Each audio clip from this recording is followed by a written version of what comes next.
نہ کوئی غم کرو نہ خوف، خوشیاں مناؤ جنت کی جس کا تم سے وعدہ کیا گیا تھا۔ اللہ کی ربوبیت پر اطمینان جب انسان کو ہو جاتا، میرا رب اللہ ہے، ربی اللہ، انسان کے لیے نہ کوئی کھٹکا، نہ کوئی خطرہ، نہ کوئی خوف، نہ کوئی حزن۔ جو کچھ ہو رہا ہے کس کے اذن سے ہو رہا ہے؟ اللہ کے اذن سے۔ اللہ کے اذن کے بغیر پتہ تک نہیں ہلتا۔ یہ کوئی اندھا بہرا مادہ نہیں ہے جس سے مجھے کوئی خوف ہو۔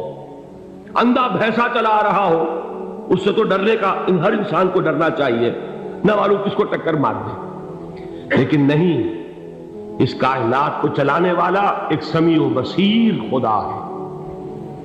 وہ جو میرا دوست ہے، میرا ولی ہے، اللہ ولی الذین آمنوا یخرجہم من الظلمات الی النور۔ اللہ اہل ایمان کا ولی ہے، ساتھی ہے، پشت پناہ ہے، مددگار ہے، حمایتی ہے۔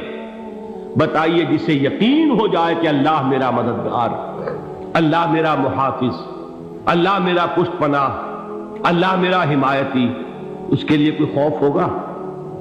اس سے کوئی ڈر ہوگا؟ میں مثال دیا کرتا ہوں ایک بہت سادہ، پنجاب کے دیہات کی۔ تو بڑا چودھری ہے اور کوئی غریب کسان ہے۔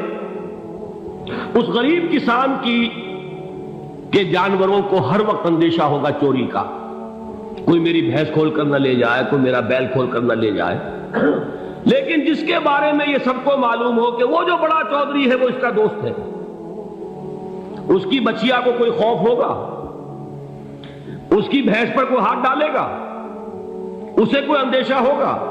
نہیں۔ کیوں؟ کہ وہ بڑا چودھری، بڑا اس کا یہاں کا سردار، جاگیردار، سب کو معلوم ہے وہ میرا دوست ہے، کوئی میرے خلاف اقدام نہیں کر سکتا۔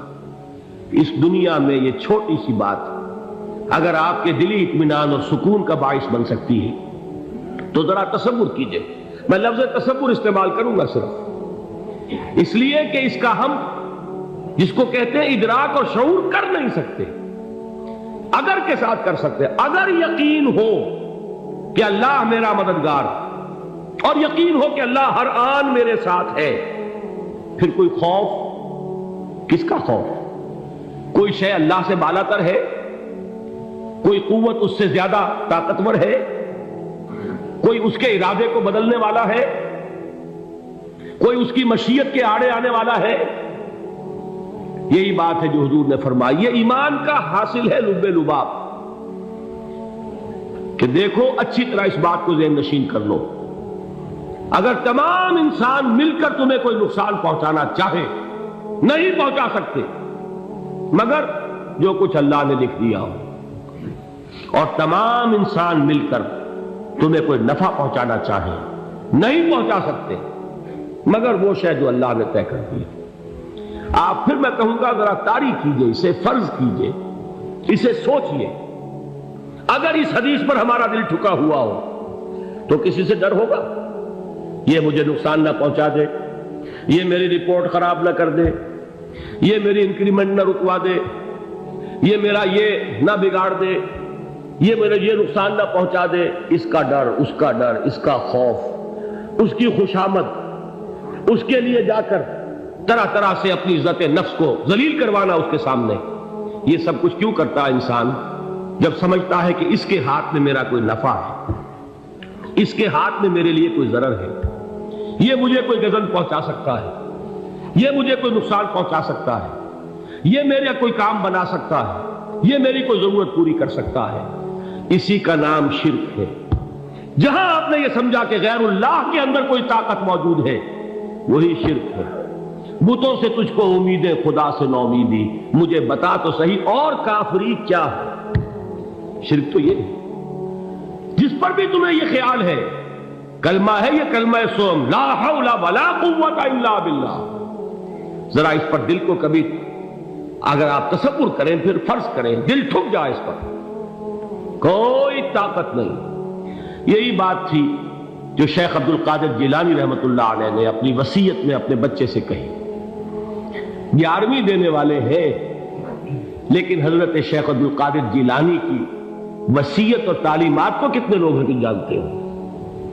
یہ جن مقامات تک پہنچے ہیں وہ کس چیز کی بدولت پہنچے؟ انہوں نے جو پیغام دیا وہ کیا تھا؟ اے میرے بچے، جس طریقے سے قرآن مجید میں حضرت لقمان کی نصیحتیں جو ہے نقل کر دی گئی ہیں، میں یہ عرض کروں گا بالفرض اگر قرآن حضرت عبد القادر جیلانی کے بعد نازل ہوا ہوتا تو شیخ عبد القادر کی یہ نصیحتیں بھی قرآن میں درج ہوتی۔ اتنی اونچی نصیحتیں ہیں۔ اے میرے بچے، اس حقیقت کو ذہن نشین کر لے، لا فاعل فی الحقیقت ولا مؤثر الا اللہ۔ اس کائنات میں نہ کوئی فاعل حقیقی ہے نہ مؤثر حقیقی ہے سوائے اللہ۔ کسی شے میں کوئی تاثیر نہیں اگر اللہ نہ چاہے۔ آگ جلا نہیں سکتی اگر اللہ نہ چاہے، پانی ڈبو نہیں سکتا اگر اللہ نہ چاہے، زہر ہلاک نہیں کر سکتا اگر اللہ نہ چاہے، کوئی چیز فائدہ نہیں پہنچا سکتی اگر اللہ نہ چاہے۔ تو در در پہ کیوں سر جھکاتے ہو؟ در در پر کیوں جبیں سائی کرتے ہو؟ سب کے سامنے کیوں ہاتھ پھیلاتے ہو؟ ایک اللہ سے مانگو، ایک اللہ کے سامنے زمین پر اپنی جبین رکھو۔ لا فاعل فی الحقیقت ولا مؤثر الا اللہ۔ نظر آتا ہے ہمیں کہ پانی پیاس بجھا دیتا ہے، پیاس بجھانے کی صلاحیت پانی میں نہیں ہے، اللہ کے اذن سے۔ کھانا بھوک مٹا دیتا ہے، بھوک مٹانے کی صلاحیت کھانے میں نہیں ہے، اذن رب میں ہے۔ دیکھیے یہی یقین تھا حضرت موسیٰ علیہ السلام کا واقعہ یاد کیجئے۔ سامنے سمندر آ گیا ہے، قوم دیکھتی ہے پیچھے کہ گرد و غبار کا طوفان، معلوم ہوا کہ فرعون اپنے لشکر سمیت آ گیا۔ لشکر جب چلتا تھا تیز رفتاری کے ساتھ تو گرد و غبار کا جو طوفان اٹھتا تھا اس کا تصور کیجیے، اور لمحہ بلمحہ وہ قریب آ رہا ہے۔ پوری قوم نے کیا کہا؟ اے موسیٰ انا لمدرکون، اے موسیٰ ہم کو پکڑے گئے۔ قرآن مجید نے تو یہاں وہ باتیں نہیں لکھی ہیں، لیکن تورات میں یہ درج ہے کہ بنی اسرائیل جھگڑنے لگے، دست و گریبان ہو گئے موسیٰ کے ساتھ۔ موسیٰ نے یہاں مروایا لا کر، اس سے تو ہم ہی بہتر تھے، وہاں کھانے کو ملتا تھا، زندگی تو تھی، بیگار ہم کر رہے تھے، موت تو نہیں تھی۔ اب جو کچھ ہوگا اس کا تصور کرو، جس طریقے سے ہمارے ٹکڑے اڑائے جائیں گے۔ تو لڑ رہے ہیں حضرت موسیٰ علیہ السلام سے، یہ تورات کی تفصیل ہے۔ قرآن میں صرف اتنا آیا ہے، پریشان ہو کر انہوں نے کہا انا لمدرکون، موسیٰ ہم کو پکڑے گئے۔ اس وقت موسیٰ کا جواب کیا ہے؟ کلا ان معی ربی سیہدین، نہیں، میرے ساتھ میرا رب ہے، وہ راستہ دے گا۔ بتائیے کہاں راستہ نظر آ رہا ہے؟ یہ ہے ایمان بالغیب۔ راستہ نظر نہ آئے تب اللہ پر یقین ایمان ہے۔ جیب میں پیسے ہوں اور تب دل کو اطمینان ہے تو ایمان کس پر ہوا؟ پیسے پر، اللہ پر نہیں۔ جب وسائل و ذرائع نہ ہو اور پھر یقین ہو کہ اللہ مسبب الاسباب ہے، وہ اسباب کا پابند نہیں ہے، وہ اسباب کا محتاج نہیں ہے، اسباب اس کے محتاج ہے۔ اگر یہ یقین ہے تو اللہ پر ایمان ہے، یہ نہیں ہے تو تمہارا ایمان اسباب پر ہے، وسائل پر ہے، ذرائع پر ہے، مادیات پر ہے، اللہ پر نہیں۔ اس وقت کہاں راستہ تھا؟ کوئی راستہ تھا؟ سمندر ہے اور ادھر سے لشکر آ گیا ہے۔ کلا ان معی ربی سیہدین۔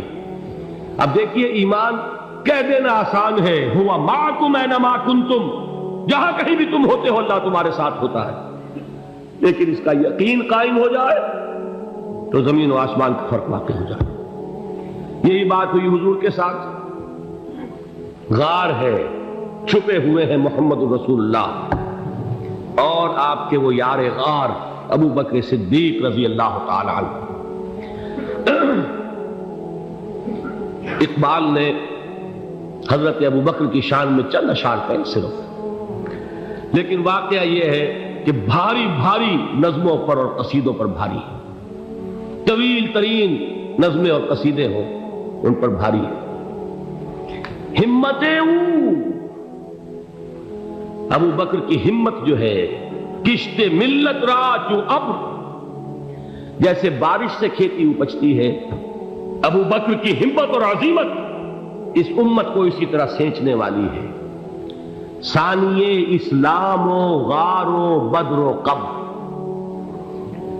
وہ دوسرے تھے اسلام میں، دوسرے پہلے کون تھے؟ انا اول المومنین، حضور فرماتے سب سے پہلا ایمان لانے والا میں، دوسرے ابو بکر۔ ویسے ہمارے ہاں یہ چلتا ہے اختلاف، حضرت علی پہلے ہیں کہ حضرت ابو بکر پہلے ہیں، لیکن اس میں بڑی خوبصورت تطبیق قائم کی ہے علماء نے، اور بہت صحیح ہے۔ چار کے بارے میں فیصلہ ہی مت کرو کہ کون پہلے، ان کی ایک عجیب تقسیم کر دی ہے۔ آزاد مردوں میں، بالغ مردوں میں سب سے پہلے ابو بکر، بچوں میں سب سے پہلے علی، خواتین میں سب سے پہلے خدیجہ، اور غلاموں میں سب سے پہلے زید بن حارثہ۔ بڑی پیاری تقسیم ہے، یہ چاروں ہی پہلے ہیں، ہر ایک کے لیے اولیت ہے۔ اور واقعہ یہ ہے کہ اگر زمانی اعتبار سے تعین ہوگا تو پہلے خدیجۃ الکبریٰ آئیں گی رضی اللہ تعالی عنہ، کسی اور سے بات کرنے کی نوبت بعد میں آ سکتی ہے، پہلے تو اہلیہ محترمہ سے بات ہوئی، آتے ہی پہلی وحی ہوئی ہے، ابھی تبلیغ کا حکم نہیں تھا، کس کو بتایا واقعہ؟ ابھی اپنی نبوت کی تبلیغ کا تو حکم ہی نہیں آیا، واقعہ کس کا ہے؟ وہ خدیجہ کا ہے۔ جب کہا ہے کہ خشیت علی نفسی، مجھے اپنی جان کا اندیشہ ہے، تو کیا جواب دیا خدیجہ نے رضی اللہ تعالی عنہا؟ وہ صدیقۃ الکبریٰ ہے، صدیقات جو ہے خواتین ان میں چوٹی پر خدیجۃ الکبریٰ ہے رضی اللہ تعالی عنہا، اور صدیق جو مرد ہیں ان میں صدیق اکبر ہے ابو بکر صدیق رضی اللہ تعالی عنہ، لیکن صدیقات میں چوٹی پر۔ جب حضور نے فرمایا خشیت علی نفسی، کیا فرمایا، کیا عرض کیا، کیسے تسلی دی؟ نہیں نہیں، اللہ آپ کو ضائع نہیں کرے گا، آپ غریبوں کے ہمدرد ہیں، آپ مساکین کے تکالیف رفع کرنے والے ہیں، آپ بیواؤں کی سرپرستی کرتے ہیں، آپ مسافروں کی خدمت کرتے ہیں، اللہ آپ کو ضائع نہیں کرے گا۔ یہ یقین ہے اس خاتون کے اندر۔ خیر وہ ایک علیحدہ بات ہو جائے گی۔ میرے دل پر حضرت خدیجہ رضی اللہ تعالیٰ عنہ کی شخصیت کا بڑا گہرا نقش ہے، جو وہ کوئی اور ہی وقت اور موقع ہوا تو بیان ہوگا۔ بہرحال اقبال نے ایک مصرے میں جو چار اولیتیں جمع کر دی ہیں، ہمتیں او کشت امت را چو ابر، ثانی اسلام و غار و بدر و قبر۔ اسلام میں حضور کے بعد پہلے کون؟ ابو بکر۔ غار میں حضور کے ساتھ کون؟ ابو بکر۔ بدر کی رات اللہ کا رسول سربسجود وہ جھاڑ، وہ گھاس پھوس کی جو جھوپڑی بنائی گئی تھی، اور وہاں تلوار ننگی لے کر پہرا دینے والا کون؟ ابو بکر۔ اور اس حجرہ عائشہ میں محمد کے بعد سب سے پہلے دفن ہونے والا کون؟ ابو بکر رضی اللہ تعالی عنہ وصلی اللہ علیہ وسلم۔ وہ جو معاملہ میں سنا رہا تھا غار ثور کا، حضرت ابو بکر بھی حضور کے خیال سے لرز گئے ہیں۔ آپ کو یاد ہوگا کہ جا کر پہلے تمام جتنے سوراخ تھے انہیں بند کیا، ایک سوراخ رہ گیا تھا جس کو بند کرنے کے لیے کوئی کپڑا نہیں تھا، وہاں اپنی ایڑی رکھی ہے، تب کہا ہے حضور سے تشریف لائیے، اور اپنے زانو پر حضور کو لٹایا ہے، اور وہاں کسی موذی جانور نے کاٹا ہے، حضور کی آنکھ لگ گئی تھی، اس وقت اس بل کے اندر جو بھی بچھو ہے کیا ہے واللہ عالم، اس نے کاٹا ہے، اس کی تکلیف کی وجہ سے ابو بکر کی آنکھوں سے آنسو ٹپک گئے، حضور کے چہرے مبارک پر پڑے ہیں، تو حضور جاگے ہیں، معاملہ کیا ہے؟ ایڑی نہیں ہٹائی وہاں سے، مبادا وہ جانور وہاں سے نکل کر محمد الرسول اللہ کو کوئی گزن پہنچا دے، ابو بکر کی ایڑی ہے، جس طرح چاہے کھا لے، ختم کر دے، جان نکل جائے تب کوئی آنچ آئے، محمد پر تو آئے، لیکن جیتے جی نہیں۔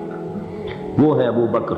حضور کے خیال سے اس وقت حضور نے پھر اپنا لعاب دہن لگایا ہے، اور اس سے پھر آپ کی تکلیف ختم ہوئی۔ جیسے خیبر میں حضرت علی کی آنکھ دکھ رہی تھی، اس کو جو شفا حاصل ہوئی ہے وہ بھی حضور کے لعاب دہن سے ہوئی۔ تو بہرحال اس وقت انہوں نے کہا ہے کہ اے نبی یا رسول اللہ، اگر اس وقت ان میں سے کسی نے غیر ارادی طور پر بھی اپنے قدموں کی طرف جھانک لیا تو پکڑے جائیں گے۔ کیا جواب تھا اللہ کے رسول کا؟ لا تحزن ان اللہ معنا، اللہ ہمارے ساتھ ہے، کیوں گھبراتے ہو ابو بکر؟ یہ ہے ایمان باللہ، میرا مالک اللہ، میرا رازق اللہ، میرا محافظ اللہ، میرا مددگار اللہ، میرا پشت پناہ اللہ، میرا دوست اللہ۔